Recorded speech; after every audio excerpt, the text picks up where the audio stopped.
নমস্কার দর্শক বন্ধুরা, আজ আমি সম্পূর্ণ কম মশলায় আলুর তরকারি বানাবো। আলুর তরকারি বানানোর জন্য পরিমাণ মতো তেল দিয়ে দিয়েছি একটা শুকনো লঙ্কা ও 5 ফোড়ন। 5 ফোড়ন থেকে একটা সুন্দর গন্ধ বেরিয়ে এলে আমি দিয়ে দিচ্ছি ডুমো করে কেটে রাখা আলু। আলুকে আমি মিনিট 2 সময় ধরে মিডিয়াম ফ্লেমে হালকা করে ভেজে নেব।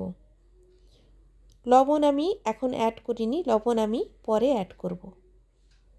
মিনিট 2 সময় ধরে আলুকে হালকা করে ভেজে নিতে হবে।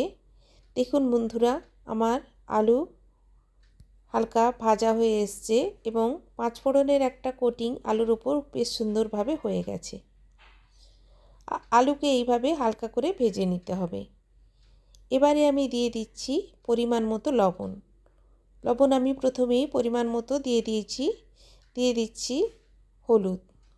লবণ ও হলুদ দিয়ে আলুকে ভালোভাবে মিক্সড করে নিতে হবে। আলু ভালোভাবে লবণ ও হলুদের সঙ্গে মিক্সড হয়ে গেলে দিয়ে দেব ঢাকা। এই পর্যায়ে গ্যাসের ফ্লেমটা আমি লোতে করে দিয়েছি। গ্যাসের ফ্লেমটা লো করে আমি আলুকে হালকা ভাজাও করে নিচ্ছি এবং এই পর্যায়ে আলু প্রায় 70% কুকও হয়ে যাবে। দেখুন আলু আমার সুন্দরভাবে হালকা ভাজা হয়ে গেছে। দিয়ে দিচ্ছি 2 কাঁচা লঙ্কা ও টমেটো।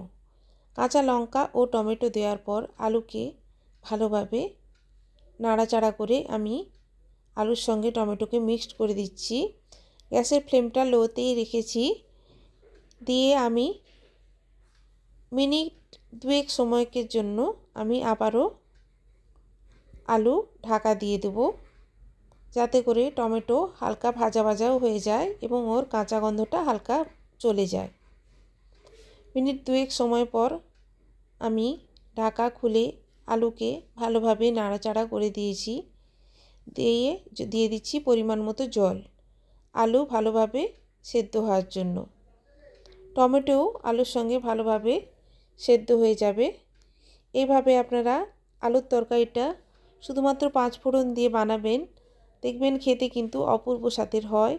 রুটি, লুচি বা পরোটার সঙ্গে এই ধরনের আলুর তরকারি খেতে কিন্তু খুবই সুন্দর লাগে। আলু সেদ্ধ হওয়ার জন্য আমি দিয়ে দিচ্ছি ঢাকা খুলে দিচ্ছি। দেখুন বন্ধুরা, আলু আমার সেদ্ধ হয়ে গেছে। কয়েকটা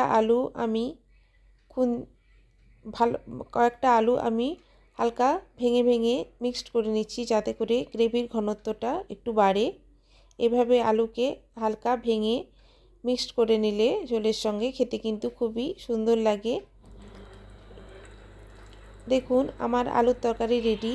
রেসিপিটা ভালো লাগলে অবশ্যই লাইক, কমেন্ট অ্যান্ড আমার চ্যানেলকে সাবস্ক্রাইব করবেন। নমস্কার।